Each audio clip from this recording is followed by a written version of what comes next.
So going in depth right now, we do want to get some insight on what containment is. So Will Bittner, our friend with the Travis County Fire Marshal's Office, is here today.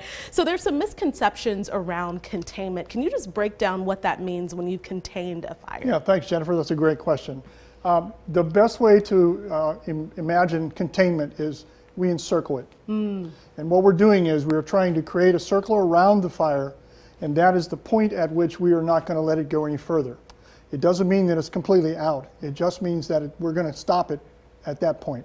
And what are some techniques that you're using to contain those massive wildfires and just the fires that you all are seeing pretty much every week? Well, you know, when as everyone has seen, there's a lot of handwork being done by people on the ground. There's a lot of equipment. We use bulldozers. We've also seen a lot of air assets coming in, helicopters dropping water. And so when we're cutting the containment lines, a lot of that is either bulldozers or people actually doing the work, bring it down to native soil so that there's nothing left to burn. And then once we have it completely contained, then we focus on trying to put it completely out. But the one thing that people need to understand is it can be completely contained but still burning. And that's what I was going to ask. So when it's 100% contained, does that mean that it's completely out? No, it means we have a circle completely around it. That's going to be our holding line. We're going to stop it from going any further than that. Many times we can get containment of 100%, but it'll take us several more days before we can get the fire completely out. All right, and you have some statistics there, pretty shocking. You were telling David and I about that. So can you delve into those? Yeah, the National Interagency Fire Center, which is the national center that tracks all the wildfires in North America, released some data as of today, August 5th, and it says that Texas is number 3 in the nation with the number of acres burned, and I want to make sure I get it right. So far, we've burned 558,560 acres of ground of Texas. But sadly, we are number 1 in human-caused fires. So far this year, we've caused 5,612 fires from the people in Texas. So is there anything that we need to do as citizens to help make you all's job a little easier? Yes, there are a number of things. First of all, everyone needs to be very aware at this point in time that we are in a very high, moving into extreme fire danger.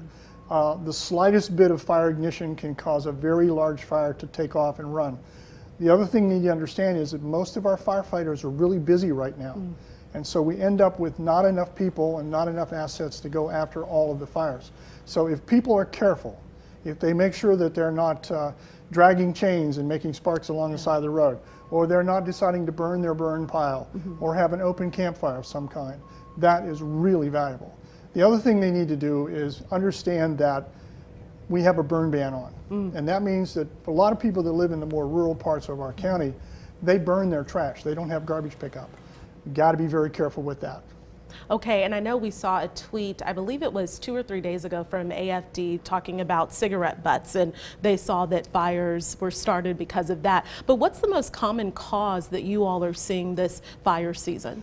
What we're seeing a lot of right now is in agricultural lands. People are disking or using equipment, and believe it or not, the metal from the equipment will strike a rock and it will spark. And because things are so very, very dry, it starts a fire. And because we have so much wind all the time, it fans that fire. And fire begins to grow, and by the time somebody recognizes there's a fire going on, it's really going. There's that one. A lot of roadside starts are occurring, not so much from the cigarette butts, but from like big trucks. You notice when a big truck is going down the road, periodically when they'll shift gears, they'll pop out a big bunch of smoke. Within that smoke are very hot embers. Those embers will land in the grass in the ditch, and all of our grasses are extraordinarily dry, and it just takes off. Okay, Will Bittner, thank you so much as always for joining us and for the things that we need to do to keep our city safe. Well, thank you, Jennifer. Appreciate the opportunity.